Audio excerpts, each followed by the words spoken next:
Ruto hajawahi pigania demokrasia ya Kenya hata siku moja.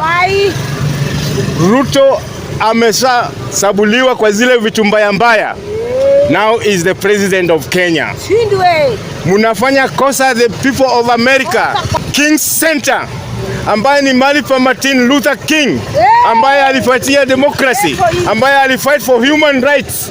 Alafu tena Jimmy Carter ambaye amepigania demokrasia ya Amerika akakuwa the 36th American president. Niliona akisema kule Amerika wa polisi watapelekwa Haiti, wa polisi 2,000 kwa sababu mmempea pesa. Mr. Ruto kana wa economic team ambaye kuna huyu mtu anaitwa David Ndii wa kuadvise vizuri ili utawale vizuri. Kama ni mambo ya tax, uweke tax mzuri yenye mwananchi mdogo asiumie. Uliwekwa pale na mama mboga, sasa mama mboga analia. Mheshimiwa Gachagua, ulikuwa kimbelembele sana. Ulikuwa kimbelembele sana. Ukitusi watu, ukifanya kila kitu. State House ilikuwa kama ni nyumba yako. Sasa huwezi ingia State House. Kama Mheshimiwa Gachagua, wacha kwenda kwa kanisa. Na watu wa kanisa mchunge sana.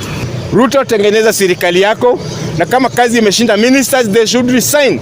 Machogo should resign, Murkomen should resign, Moses Kuria should resign, na mwingine hapa anaitwa Nyakiminja, mtoto wa polisi, naye anatakana resign. Tawala Kenya, na utawale kwa njia ya haki.